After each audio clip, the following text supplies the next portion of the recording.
How can someone be a good client and not be the reason for delays in their own projects? And we are talking about very large-scale projects, infrastructure projects like roads or bridges or metros and expressways, things like that, which then get delayed for a long time. Then public cannot use that infrastructure for a significant amount of time. So how how does one kind of work their way around it, or what is the solution to these kind of delays?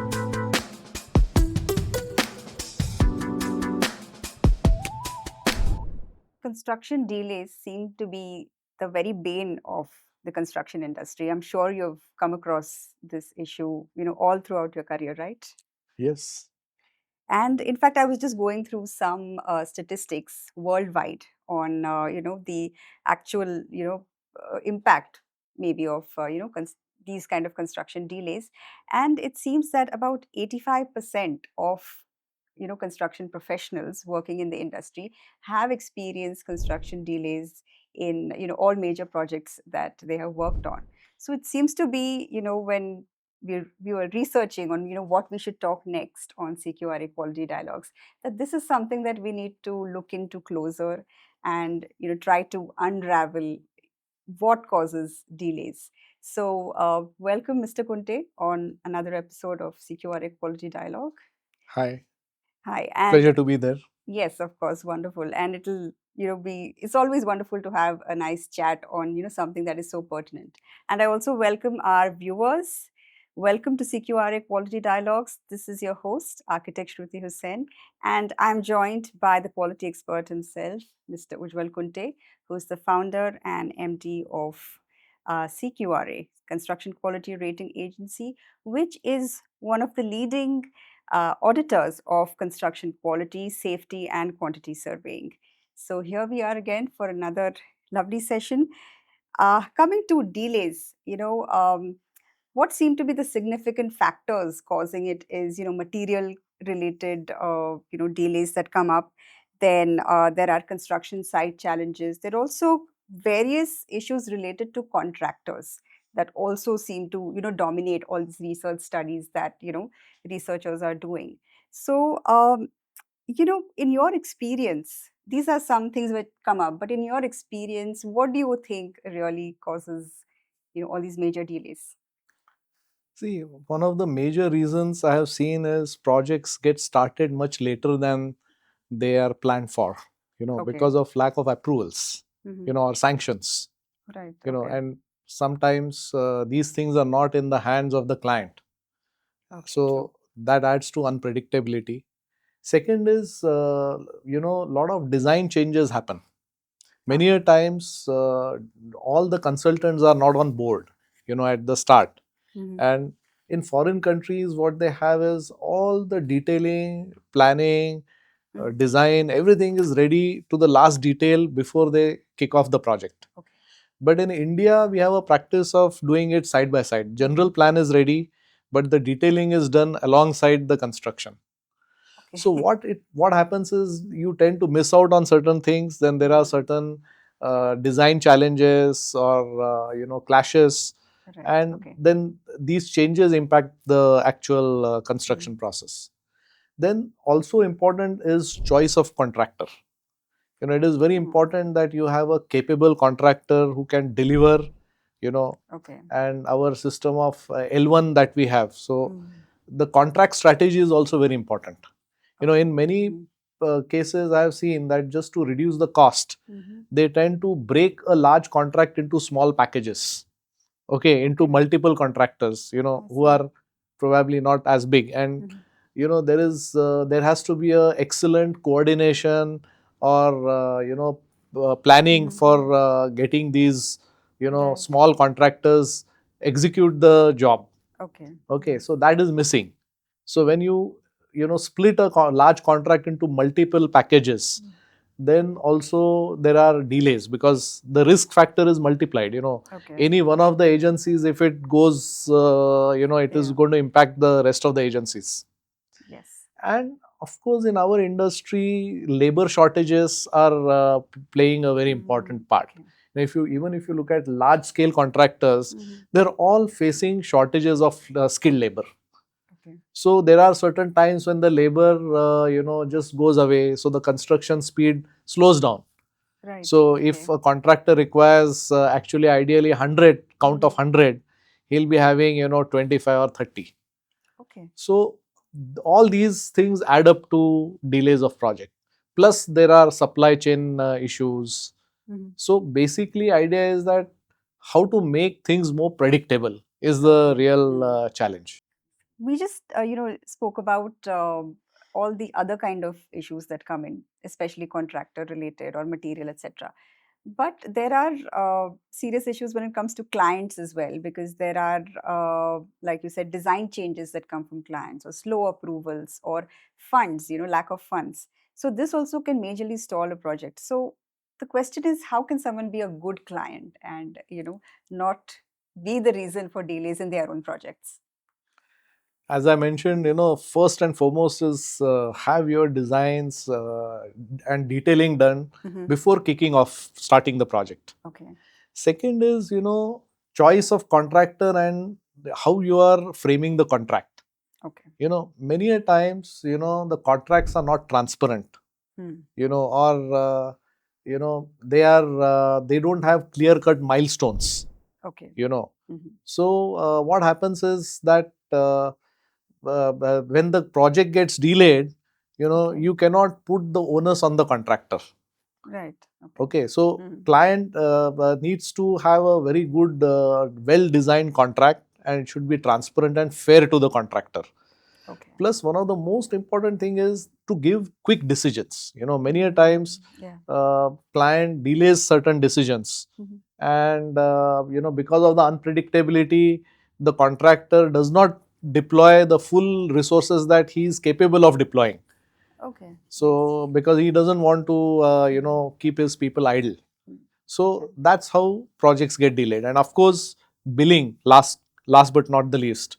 If client is a good paymaster, and if contractor can manage his cash flows, then any contractor will deliver to such a client. Now we have kind of talked about hurdles from various angles, in fact even the clients, but there is a significant problem when it comes to, say, government projects, wherein there are delays when it comes to approvals also from their end, and clearances like environmental clearances. Then there are land acquisition issues, which really the contractor client can't do much about. And we're talking about very large scale projects, infrastructure projects like roads or bridges or metros and expressways, things like that, which then get delayed for a long time. Then public cannot use that infrastructure for, a significant amount of time. So how does one kind of work their way around it, or what is the solution to these kind of delays? If you look at large projects like PPP projects, if like metros or airports, Right. many of these projects have got delayed because, as you mentioned, because of the clearances, land acquisition issues. Yeah. And the problem is that none of these projects are viable. So what is going to happen is that government will not get enough options available. Even if they want to execute more PPP projects, Okay. because the current projects have resulted in losses to the contractors. So what you are mentioning is that if government is able to remove this unpredictability, or in how can it remove unpredictability? Maybe either first get all the clearances and then kick off the project, Right. or have some system of compensation to the contractor for all these delays. So that will reduce the risk on the contractor, and probably that will put a lot of onus on the government machinery to ensure that the projects don't get delayed. Okay, yeah, that seems like a way to minimize the risks when it comes Yeah. to these government projects. When we were kind of doing all these research studies, looking at various reports that researchers have looked into, resource and supply chain management, that also kept coming up as a very significant factor. In fact, if your resources are not in place in terms of materials or anything else, or if they're not managed well, then it's like a domino effect that happens. So can you just tell us a little bit more about this? Yeah, actually, getting predictability in supply chain management is very crucial. Mm-hmm. A lot of these things are not exactly in clients or contractors' hands. Right. But if managed well, you can reduce the risk. Right. For example, most of the projects, you have shortages of certain materials, like it Right. could be cement or sand, availability of sand, or it could be related with resources, labor. Labor is a very important resource. Most of the construction projects, contractors are facing severe shortage of labor. Right. So basically, resource leveling, planning in advance, Okay. or having a plan B strategy, or all these things, Right. can definitely cut the cost of delays because of these, not having these materials, critical materials on time. We've talked about all of these, various factors, but I'm coming to, you can say, the crux of, this discussion. And I'm sure you've heard it, and, all our viewers also must have come across this issue that when you talk about quality, good quality of construction, it is, equated to lengthier timelines and definitely a delay. So there is this mindset that if I have to deliver a good quality, a particular level of quality, that means a little bit of delay is all right, or it's going to be inevitable, which according to CQRA ethos is a myth, that it does not have to be that way. There is no need of a compromise. So just tell us a little bit more about how to bust this myth. Very important. We have discussed, major reasons for delays. Yeah. And in our experience, quality, delaying a project is last on the list. Right. Because, what is quality? You are basically following a specification. Okay. True. And following a specification should not, you are factoring that time already. Mm-hmm. Okay. Yes. Now, what happens is that generally when we start a project, Mm-hmm. there are certain things that contractor is not used to. For him, it's a new practice. So True. there Yes. could be one or two iterations when you are in the initial stages. Okay. But once that contractor gets used to following the quality practices, Right. it becomes a norm, or it Yes. becomes a new normal. Mm-hmm. So our goal is to achieve that new normal. So it is only in the initial stages that a project can get slightly delayed. Okay. But ultimately, if you look at the overall length of the project, there is no impact. Okay. But problem is that in these stages, clients sometimes are extremely anxious. Okay. Imagine a slab cycle of 15 days. Right. If it gets delayed by a day or two, just because they have not done the reinforcement or form work properly. Okay. But it could have an impact later on. So if Yes. you follow the quality practices, you actually cut down a lot of later amount of time and effort that is spent in rectifying the past errors. Right. Yes. So from our experience, I can definitely say that quality does not impact the time of the project. Okay. In fact, it makes things very predictable. Okay.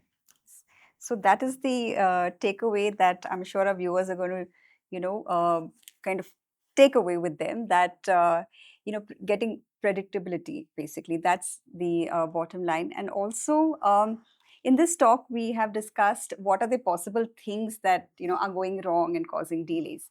But after this, we also need to know what we can do about it. Basically, how can we counter and avoid delays in the first place? So stay tuned for our next part, where we kind of talk about more in detail about how you can, stop delays from happening in the first place. So thank you, Mr. Kunte, for this Thank you. wonderful session.